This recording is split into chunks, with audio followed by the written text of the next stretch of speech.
Ladies and gentlemen, we are live. Well, kind of, we're recording, but it's 2021. Spring is upon us. And unlike the year 2020, restrictions are being lifted. People are getting out and going places, and music festivals and concerts are coming back. And tonight, we're going to put together one of our own. We're calling it Convince MeArooChellaPalooza. Who will that consist of? Find out this week on Convince Me.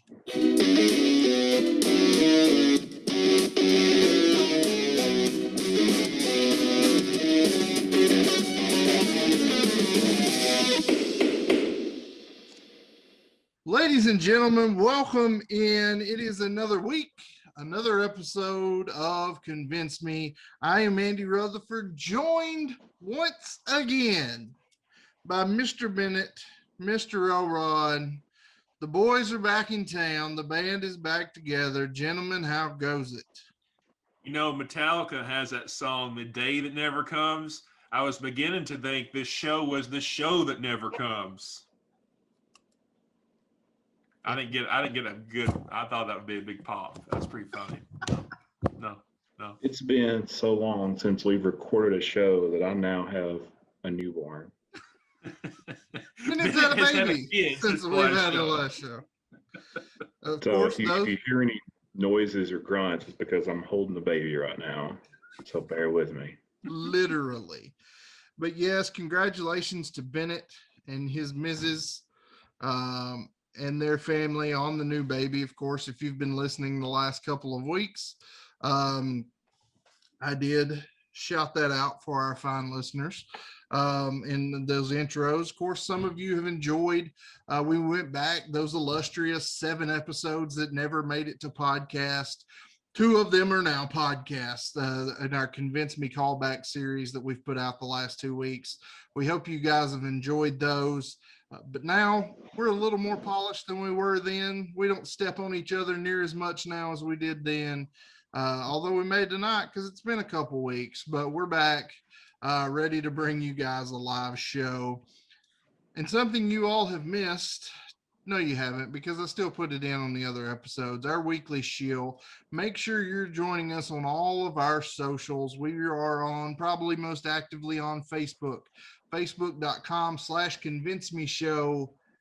This episode, this week, is the end of an era. Episode 51 is the last show that we will have a Facebook preview on. So if you're watching this on Facebook right now, soak it up, drink it in, man, because it's the last one. Facebook previews are going away for at least a little while, but still check out our Facebook page. Hop over there, be one of the first people to know about all of our goings on over there. And thank you, Mr. Elrod. I apologize. I left my computer sound on, so our audio probably sucks. It's been a couple weeks. But anyway, we Facebook.com/ConvinceMeShow. We're on Twitter @ConvinceMeShow. Occasionally we let you guys pick show topics when we do so. The poll will be over on Twitter. We're on Instagram. Convince Me Show there as well. And our hottest property right now, our YouTube page, still YouTube or tinyurl.com/ConvinceMeShow. That Tyson versus Ali episode, 71,000 views as of when we're recording this. That is insane. Guys, jump over there. Make sure the rest of our videos get to 70,000 views so we can start making money off this show. This is a labor of love. We love to do it, but we'd also love to make some money. So be sure to hop over there, support us over there. And of course, we are a podcast everywhere, every Wednesday. Most of the time, they're not throwback episodes. Wherever you get your favorite podcasts. If we're not where you find your favorite podcast, make sure you let us know, and we will do what we can to get there. And a special plug just for this week. this is not the only show that this face and this voice will be on this week. Not to toot my own horn, but toot toot. This week, for all you professional wrestling fans, I know we have some because we have had a few episodes covering that have done well. I will be appearing on the podcast this week of one Mr. Sean Waltman, aka the 123 Kid, aka Six, aka X-Pac. He's gone by a lot of names, but he's a huge name. Thrilled and honored to be jumping in on his show this week. Make sure you go check that out. It's called Pro Wrestling for Life. You can find that anywhere you find your favorite podcasts, and we'll probably be posting a link on our page when that show drops on Thursday. So tomorrow, if you're listening to this podcast. Enough of my shills. Let's get into a show for the first time in a while. And like I said, the last year has sucked for those of us that like going to live shows, to sporting events, especially concerts. This is a group between the three of us have literally been to probably hundreds of concerts. Haven't been to one in the last calendar year. It's been a rough year. The pandemic took live music away from us, but live music's on the comeback. By this summer, there's going to be a lot of bands back out on tour. There's going to be a lot of music festivals kicking back up. And we're starting our own music festival in the sense of we're going to pick a lineup for one. We're not actually contacting bands. We're broke. But hey, you guys go watch enough of our YouTube videos. Maybe we will host a festival one day, and we will call it Convince MeArooChellaPalooza. That's what it'll be called. But tonight we're drafting that lineup. Mr. Bennett, Mr. Elrod, each will be drafting 5 acts. There are a few ground rules these guys have been given. They have to be living. It has to be somebody that could actually perform. Elvis will not be headlining our music festival. If he is alive, he's at a Burger King somewhere. He will not be in Arkansas. Yeah, he will not be at our festival. But they've got to be alive, and they don't have to stick to a specific genre. They can switch it up. They don't have to.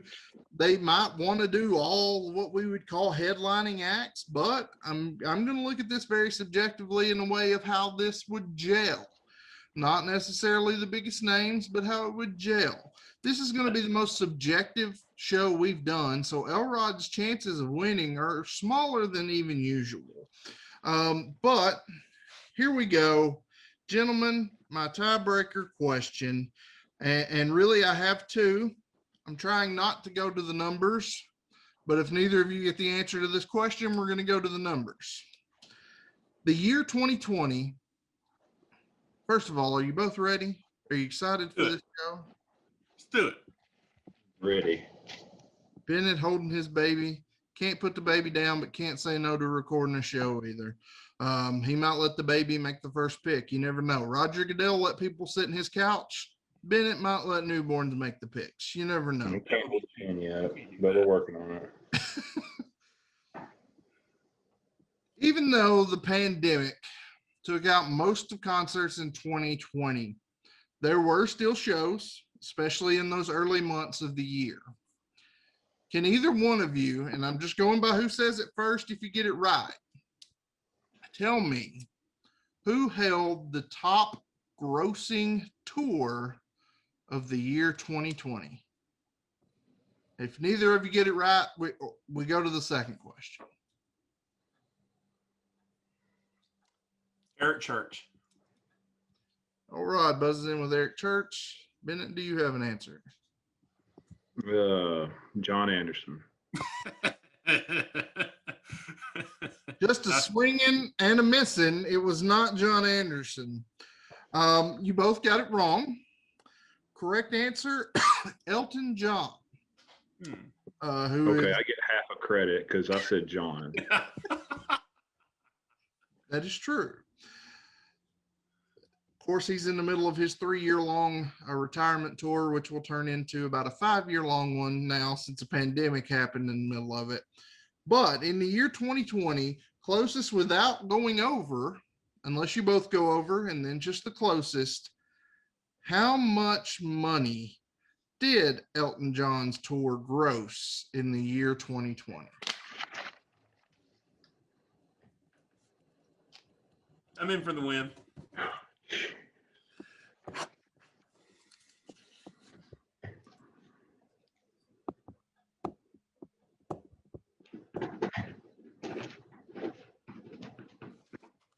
Okay.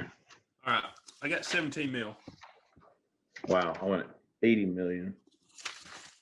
Surprisingly, even in just a few months, neither one of you gave him enough credit.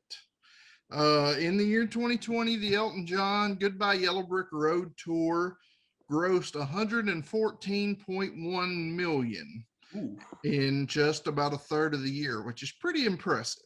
Obviously, closest was Bennett. So, Mr. Bennett, you can either go first or you can go second. And since this is a snake draft, you would get back-to-back picks for first, second round. I'll go ahead and go first. All right, Mr. I'll Bennett, kick us off. you were on the clock for Convince MeArooChellaPalooza. Who is the first band you're booking, the manager you're calling for this show?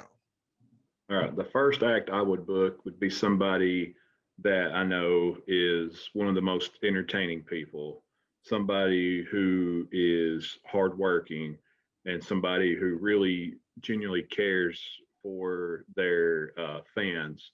So that's why I would be booking Garth Brooks. Oh God! If you look at what he's done, Ugh. he did the Live from Central Park in '97, which was totally free, which was one of the largest concerts.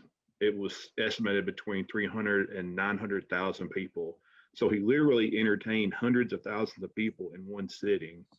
He had record-breaking crowds in his world tour in '93 and '94. It was North America, South America, Ireland. In '94 in Dublin, Ireland, he drew the biggest crowd since 1979 when the Pope came. So you could argue that Garth is as big as the Pope in Ireland. One that's a little bit more closer home to us is in 2010 when he held a benefit concert in Nashville for the floods that we had, the 100-year flood, they called it. And he sold out one show, added another, sold that one, added another, did a total of 9 shows. And he did 9 shows in 6 nights, which is basically unheard of. He's a 7-time entertainer of the year. And really interesting about this, he won it twice in the early 90s. He won it twice in the late 90s. And then he also won it a few times in the 2000s, 2015, 17, and I think 19. So he really spaced them out. It wasn't just a cluster of awards there. One thing I thought was really cool was at the '96 Fan Fest in Nashville, they had a meet and greet, and he sat there and met with every single fan, which was like 23 hours straight from everything that I've looked into. And so when you put all that together, you know, he loves these fans. He's hardworking, and he's arguably one of the greatest entertainers of our time. So it's a slam dunk #1 pick, Garth Brooks. Love the pick. Love the pick. And you mentioned those 9 flood shows in Nashville. I was at 6 of those. Sorry, I watched too much Mel Kiper last week. Love the pick. Love this pick. Yada, yada, yada. I'm a big dumb idiot. That's what Mel Kiper should say. Mr. Elrod, Garth Brooks is off the board, but now you're up with back-to-back picks. So who's the first act that you're booking for Convince MeArooChellaPalooza? You know, in the NFL draft, where a team they see their number coming up and they're like, yes, we've got this pick. We're ready to make this pick. And then lo and behold, someone trades up and steals that pick. That's how I feel right now. I feel like I have been stolen from by Bennett and his kid. I think his kid made that pick. But I want to take this a different direction. Garth would have been my number one pick, but let bygones be bygones. My pick is going to be the boss. It's going to be Bruce Springsteen. I know that might be surprising coming from me, but hear me out. Springsteen has a cult following at his concerts, much like Garth. A lot of people travel around the country to see Springsteen, especially the older crowd. Let's look at some statistics. He's sold over 150 million records worldwide, 64 million albums in this country. He's got Tony Awards. He's got the entire package. He's ranked 23rd on Rolling Stone's list of greatest artists of all time. And let's talk about a Springsteen show. Rolling Stone came out with 50 greatest musical performers live. Bruce Springsteen, number one on that list. Living and Dead, he was number one over Elvis, which is crazy. Bruce Springsteen, number one on that list, all the albums, his set list constantly changes. He doesn't play the same show. A lot of people that you'll see sticks to the same set list. Others like Garth may change it up, may have more songs in the encore, but everything I've read about Bruce Springsteen says, great show. He changes it up. You never see the same Springsteen show twice. So that is my first pick. Excellent pick, Elrod. I'm impressed. You talk about people travel to see Springsteen, and that's very true. My father-in-law and stepmother-in-law, both huge fans of the boss. They go around to see Mr. Springsteen quite often, and there's a lot of people that do that. So excellent pick there. Both of you with great first picks. Honestly, I prefer one to the other, but I will try to do this fairly, and the Springsteen is a solid pick. Can't really tell who's going to win both of these shows with your big act here. The first one you're calling, I like it. Let's see how the rest of the lineups shake out, and let's see it right after this. We're going to take a quick break. Facebook crowd, we love you, but this is the last you're going to see of us on these previews. Make sure you get used to going to the YouTube, going to the podcast on Wednesdays, checking us out. We're there every week. Something's there every week. Make sure you're checking us out. If you're listening to us right now on the podcast, watching us on YouTube, we will be right back. And we are back. First round of this draft gone. Bennett drafts Garth as the first act he's contacting for Convince MeArooChellaPalooza. Elrod calls up the agent of the boss, Mr. Springsteen. Elrod, who's that second call going to be to? Second call is going to be sort of in the same time period. But one of your favorites, if Bennett's going to suck up to you, I'm going to suck up to you as well. My next call after Bruce Springsteen is to the piano man himself, Billy Joel.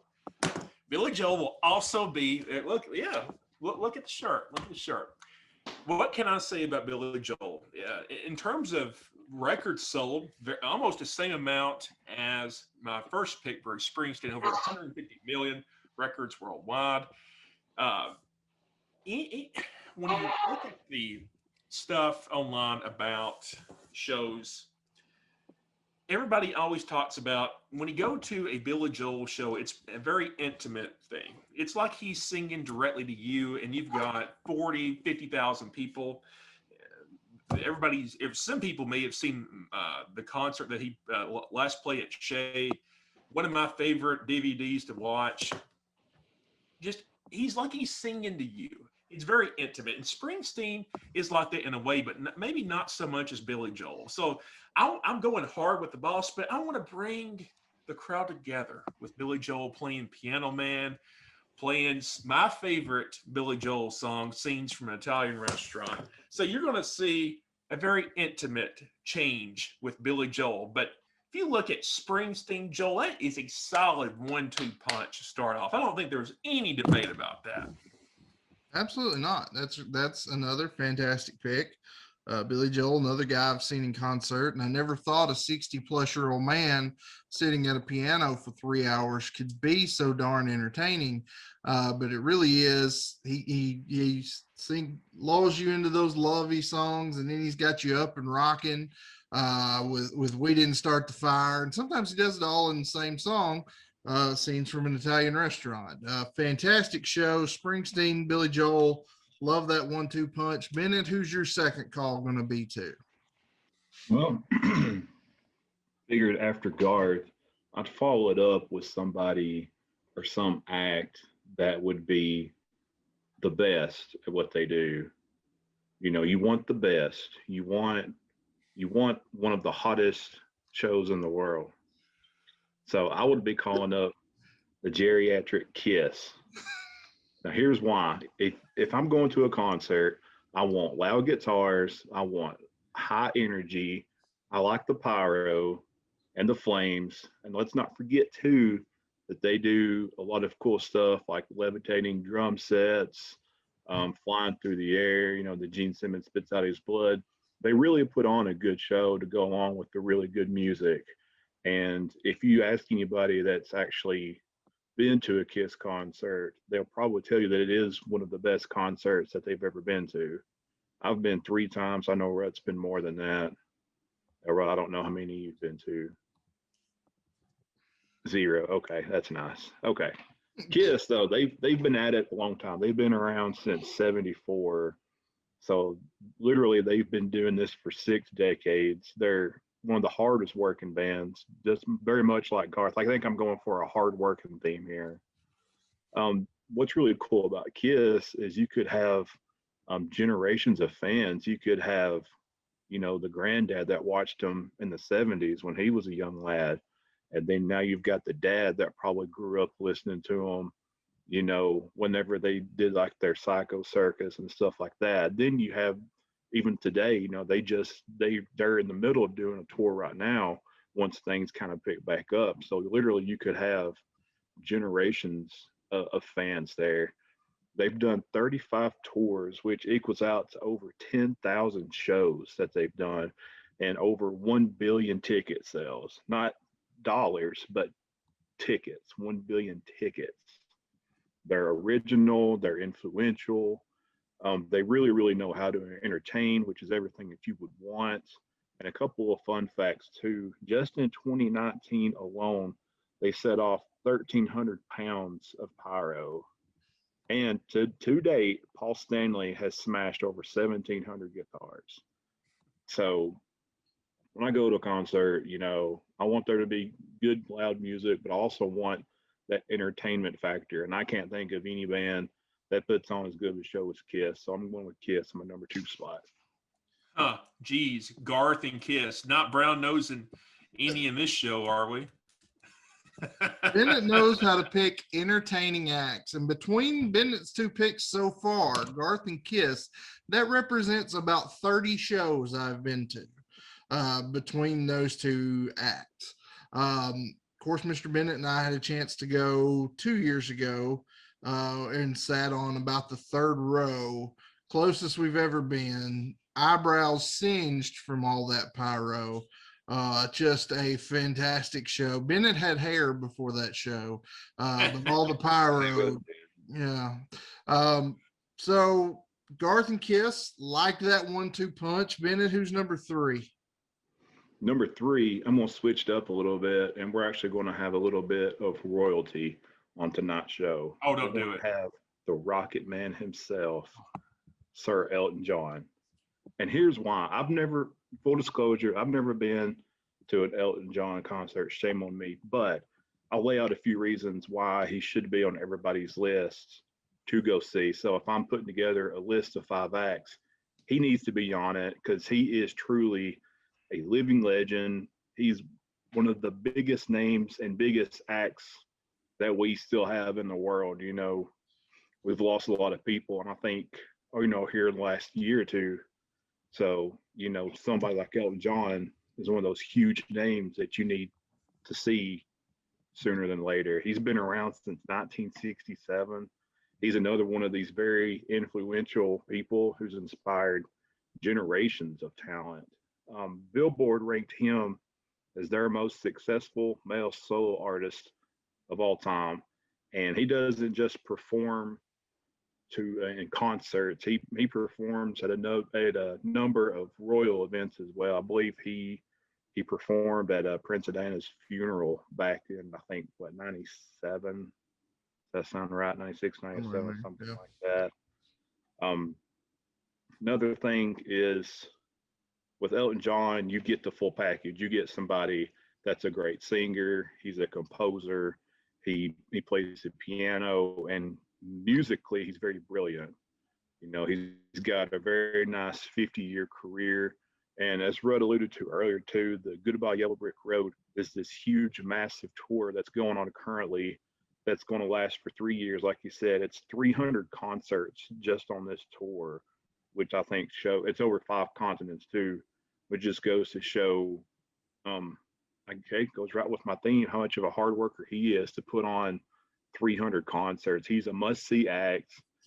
Whether you're a casual fan or a diehard fan, this is one of the people you go to so you could, quote, tell the grandkids about, as they're growing up. I've seen Elton John perform, blah, blah, blah.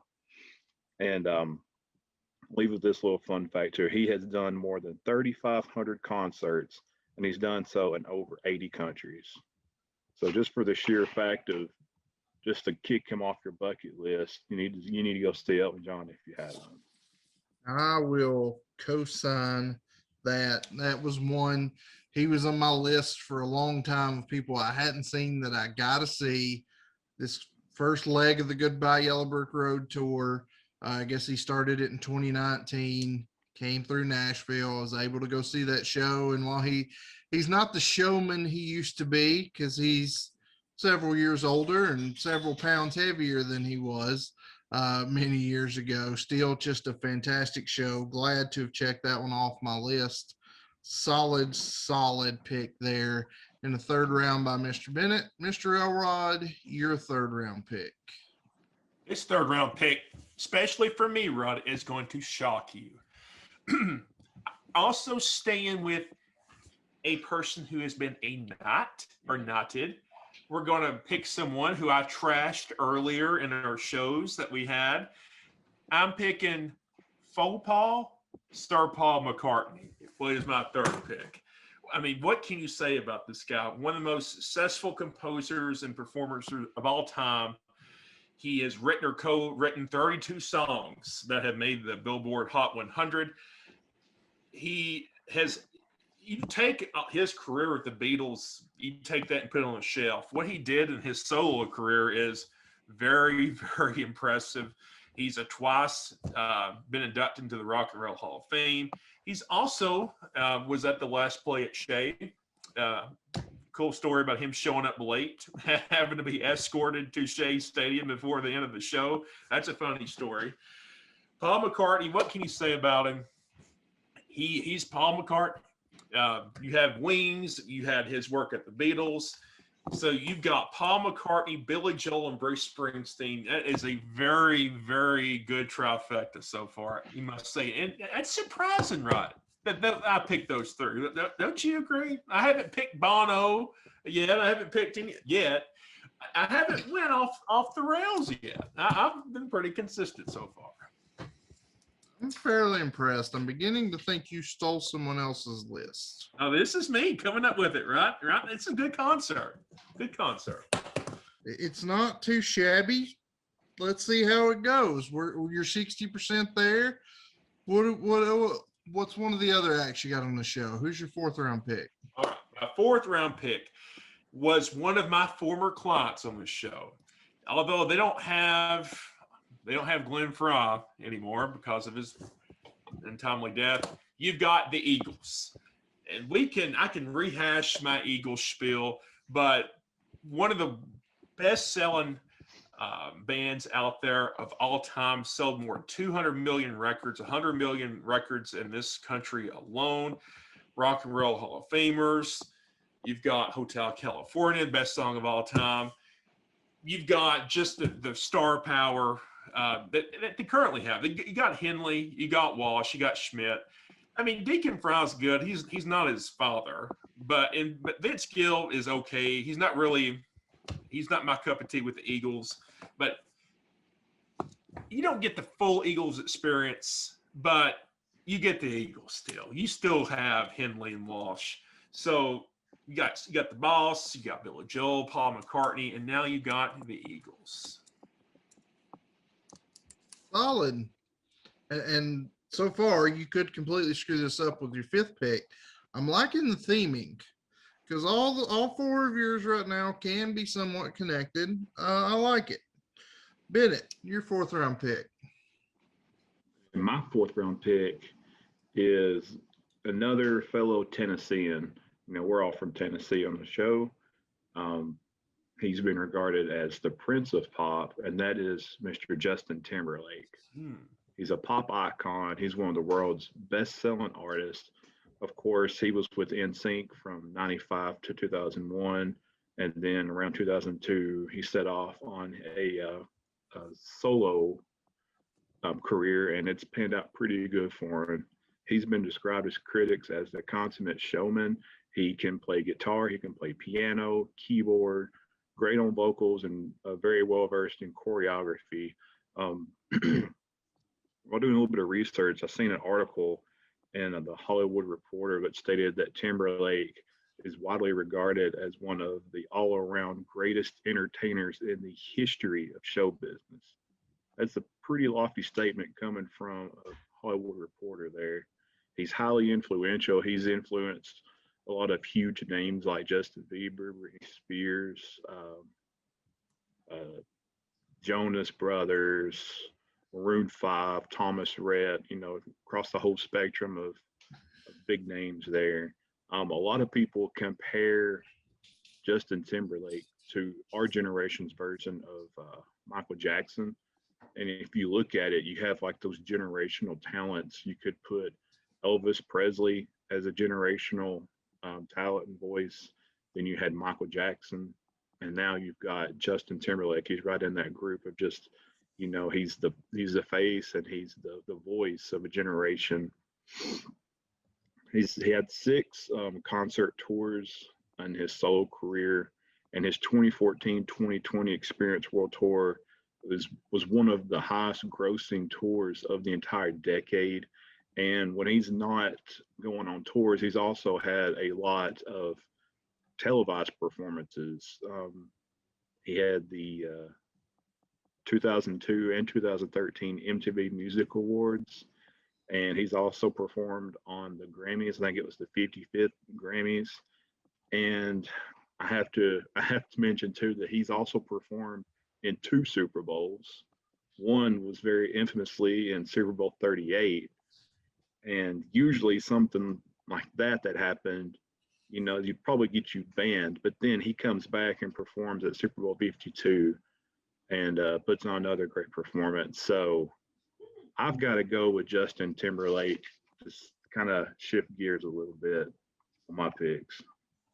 JT, I like it. So Bennett, round out your lineup. You've got Garth, you've got Kiss, you've got Sir Elton, you've got JT. Who's the last phone call you're making? If you like me, I watched a ton of the NFL draft. And when you get down towards the end of the draft, you're kind of taking a flyer on somebody who flies under the radar, but may prove to be very deserving on the team or on the list for this example. So this last pick is very much like a late round pick, somebody that may come as a little bit of a surprise and maybe a name that's probably not on a lot of people's radar, and that is Brad Paisley. This is a concert that I went to back at Bridgestone, and his concert really stuck. It just really stuck out to me over the years. I've seen a lot of concerts, and a lot of them I can remember bits and pieces of. But Brad Paisley's concert, I remember from the whole thing. It's that good. One thing with Brad Paisley is he's a complete artist. He writes all his music, which I don't know if you could say that about everybody on this list. His vocals, he plays a good guitar. Another good thing about him, he's an illustrator too. He does a lot of his illustration, and he's a heck of an entertainer. He won the CMA Entertainer of the Year finally in 2010 after being nominated 7 times. He finally got that win in 2010. Like I say, he's not as big of a name, but he definitely deserves to be on this list. He's got 19 number one hits, 36 Grammys, and 2 AMA awards. Like I said too, when at the concert we went to, there was a music video and it was all animated. And I thought that's pretty cool. It's an animated music video. You don't see many animated music videos. Well, Brad Paisley did the illustration for that music video. I forget which one it is, but you can Google it really quick and find it. He's also a member of the Grand Ole Opry, which is country music's crowning achievement, which is really cool because that gives you plenty of chances if you're in the Nashville area to see him. Unlike some of these other bands that may not be on tour so much or are kind of towards the end of their career, Brad Paisley's a guy that you can go into Nashville and pop in and see many times. So I think that's really, really cool. So my fifth pick, Brad Paisley. And my baby didn't pick. I like that pick. And here's I don't think they like the pick, Bennett. I don't think you like the pick. I like the pick. And here's the thing about Brad Paisley. People can say, especially when we're looking at this and Bennett looking at your lineup, it's very diverse. It's not really locked into one genre, which you see a lot at music festivals. And Brad Paisley's a guy, yes, he's a country artist. Any list he's ever been on has listed him as country artist. This guy plays a guitar better than most, lead guitarists in any band you want to look at. He's a heck of a guitarist, and to show you how well he blends in with genres that aren't country. I've seen Brad Paisley 3, maybe 4 times in concert. The latest time I saw him, he was the opening act. He was the opening act for the Rolling Stones. That tells you how much he's not just a country guy. He meshes in well with others. I saw him open for the Stones. Joe Walsh came out in the middle of Brad Paisley's set in that. So I like that pick. All right, who's rounding out your lineup? Well, like Bennett, I'm taking a flyer. You got to reach. Fifth pick, you don't want to go and pick the solid. You want to reach a little bit.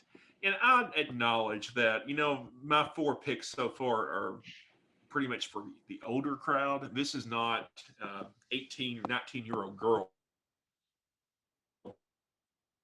crowd. So here's what I'm going to do. I'm also going country. And you kind of stole my thunder about my picks, Eric Church. Now, picture this. That's right. Eric Church is going to be my opening act.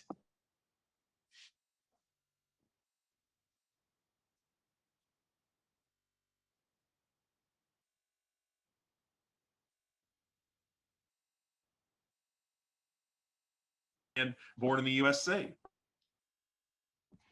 You have the boss. He will be the second one in the act. Then you go to Billy Joel, who bleeds over to Paul McCartney, who bleeds over to the Eagles. What a lineup.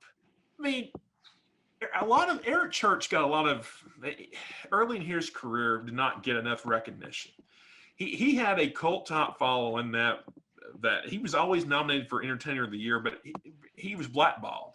A lot of people didn't like his style, didn't like his songs. But if you look at the Rolling Stone list that I referenced earlier, he's a top 20 performer in the last 35 years on their list. I've never seen him in person, but everybody just raves about how good of a show Eric Church puts on.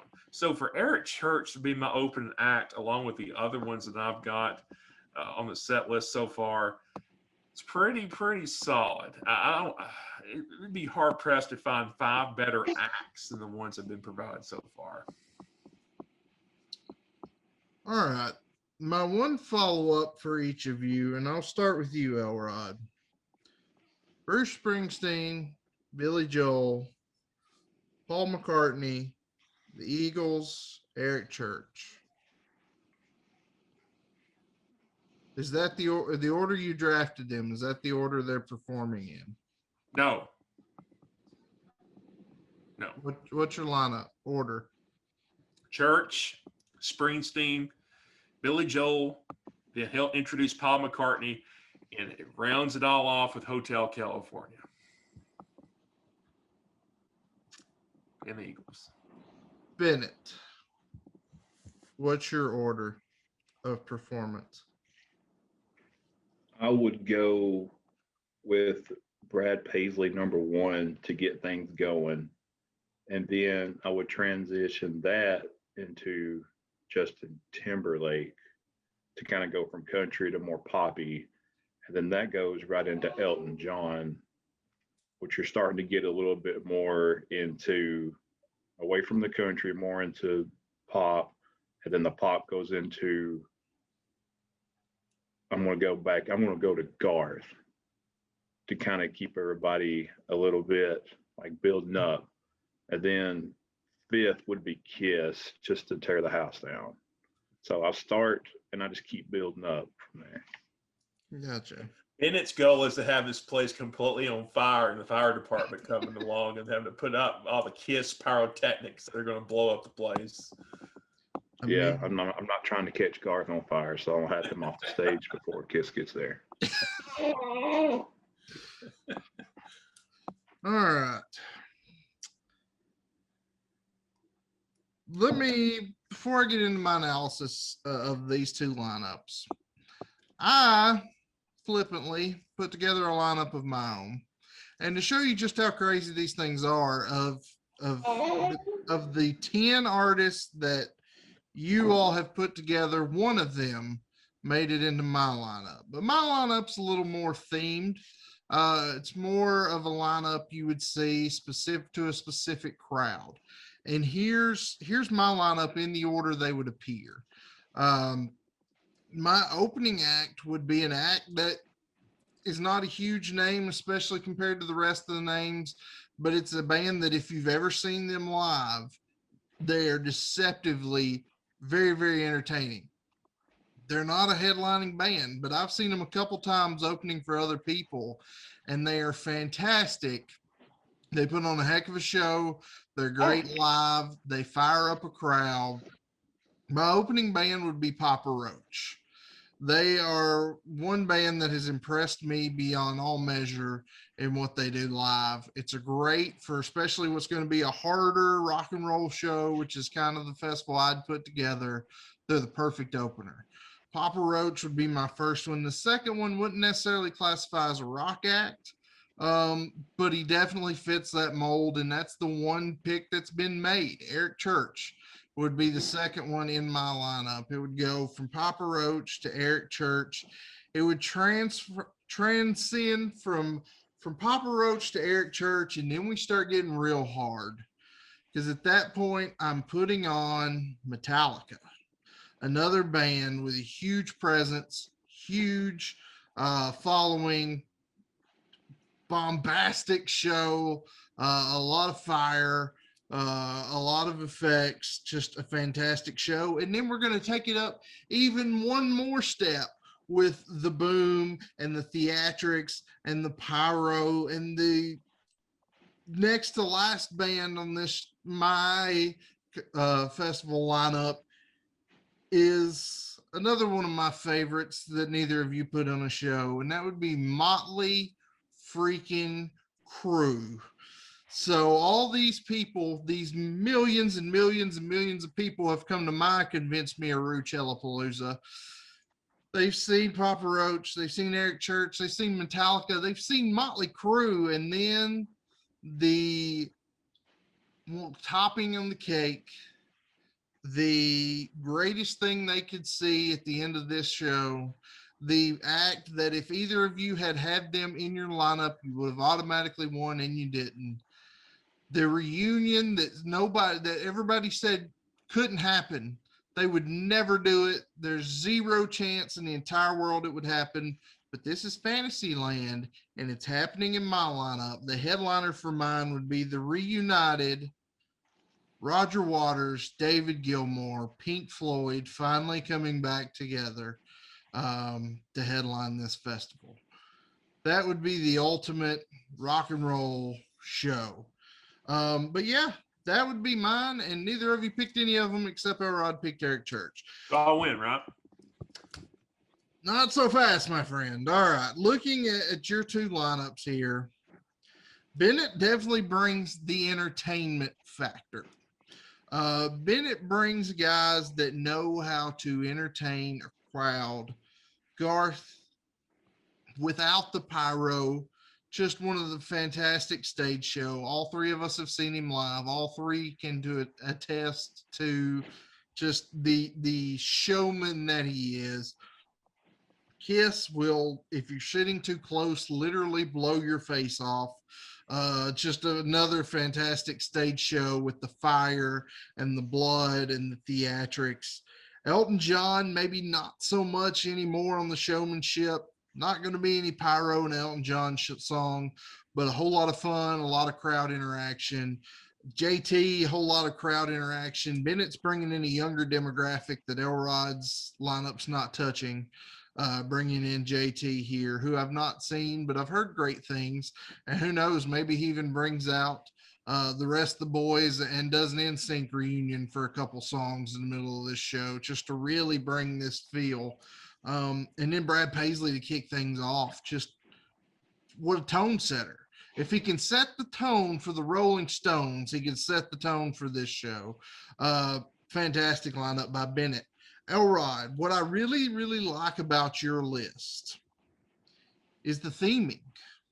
There's a particular audience. You reach out a little with Eric Church, you bring a few more people in, but there are a lot of people. Granted, they're an older demographic, but my musical tastes fall into this. There's a lot of people my age that fall into this. When you see Springsteen, Billy Joel, McCartney, the Eagles, for people that like that taste of music, it doesn't beat this lineup at all.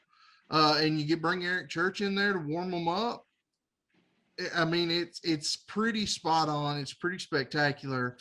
Looking at these two lists, I would pay a whole lot of money to go to either one of these lineups. Here's what the crux of it was. You know, Bennett started off with Garth and Kiss. I thought Bennett's really going to take this. He's playing up he knows the rut card. He's playing up the rut card. And then we get through a few picks, and I'm looking at Elrod's lineup, and I think, but his is themed so well. It's probably geared towards a bigger audience than just me. But Bennett mixed it in a little, started bringing in JT and Brad Paisley.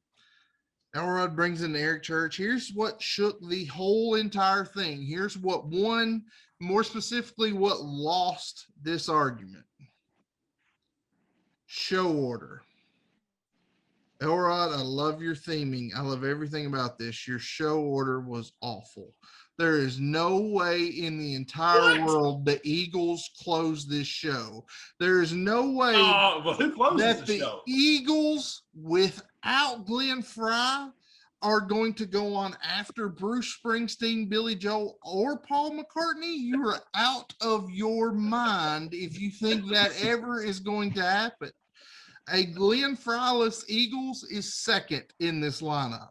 And that's not based on preference, because I prefer even a Glenn Frey-less Eagles over Springsteen. But the name of Springsteen, my goodness, I think McCartney closes this show. And then I kind of go, personally, I'd rather see Billy Joel next to last with Springsteen, but maybe Springsteen's a slightly bigger name than Billy Joel.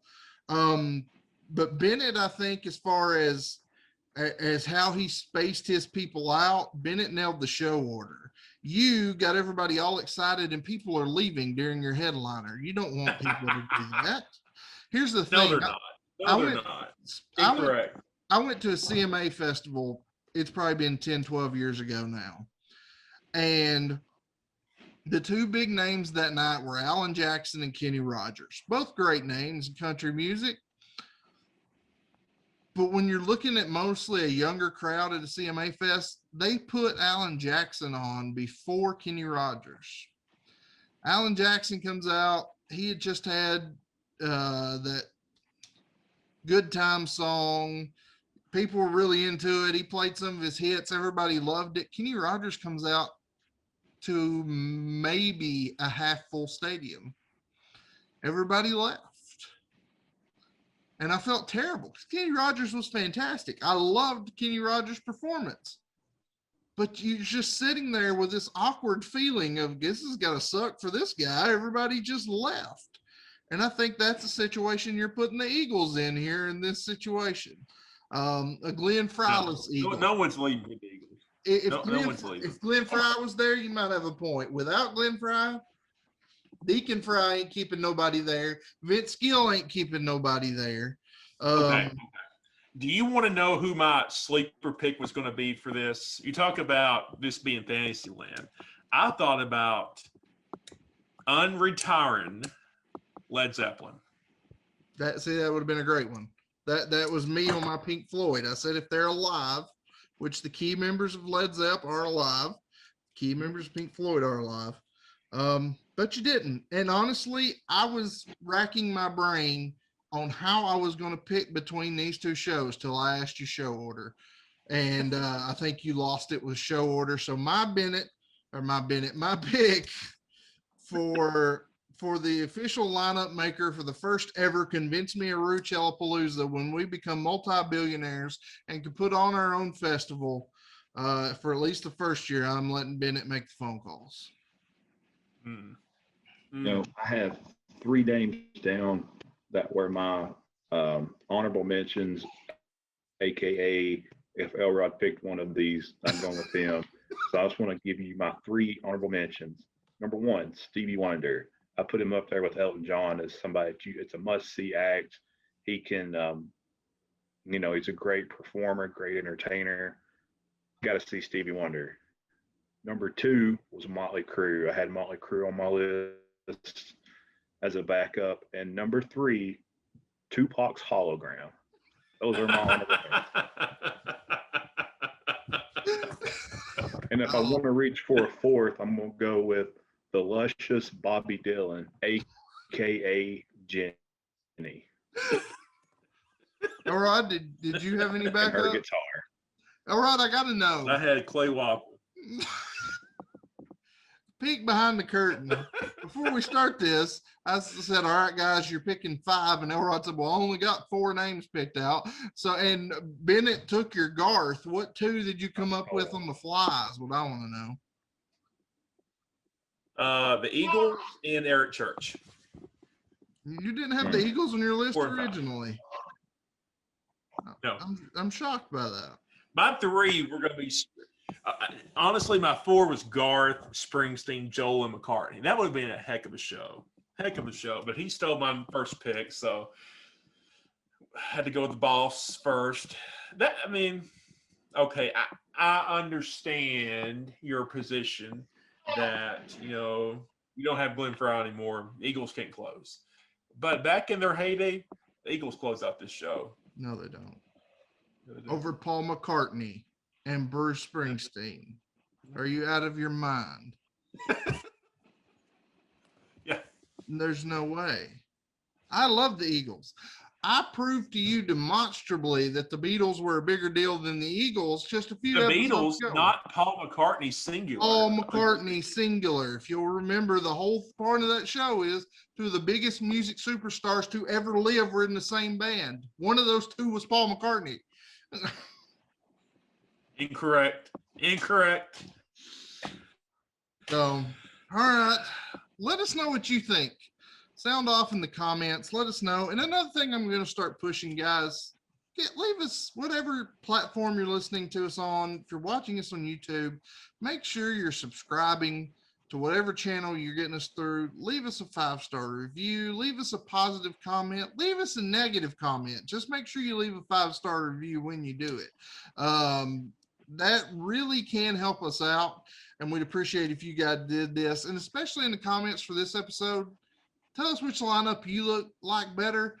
Tell us what your lineup would be. And I have thought of this on the fly literally just now, and I'm not said anything to either one of them. Either one of these guys.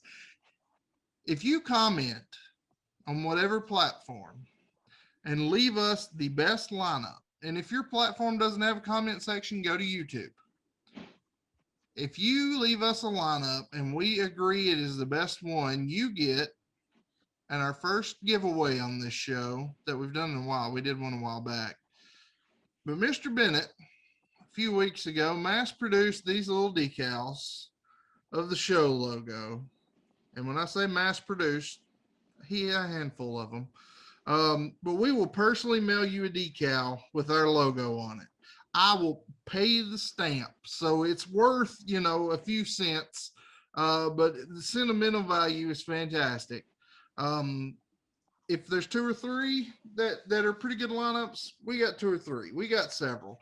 And if we will need to, we'll make more. So let us know your lineups. If they're good enough, I'll get in touch with you. I'll get your address. I'll mail you a decal. What do you say? Check us out. And if you guys want to purchase these, they are $49.99. Now, there's a little bit of profit margin on these. No, I'm just kidding. They're not for sale yet. If you want them for sale, let us know, and they will not be $49.99. $44.99 maybe, but we'll see. But guys, let us know what you think. Let us know your lineup. Make sure you keep checking us out. So glad, not to be sappy and sentimental, but gentlemen, for the first time in a few weeks, it's good to see you. It's good to get together again and get this done. And Get the band back together. Man, the boys are back in town. No Thin Lizzy on any of these lineups, but that would have been a good one. But anyway, guys, we will be back next week. Don't know what we're doing. I'm sure it'll be just the greatest show you've ever heard in your life. Come see if I'm wrong. We'll be here next week. Until then, for Mr. Bennett, for Mr. Elrod, I'm Rut. It's been fun. It's been great. If you've got your vaccine, or if not, I'm not forcing that issue one way or the other. Do what you want to do. If you want it, cool. If you don't, cool. But either way, let's get out and let's go see some concerts again. Let's go experience some music because we need it. Until next week, peace.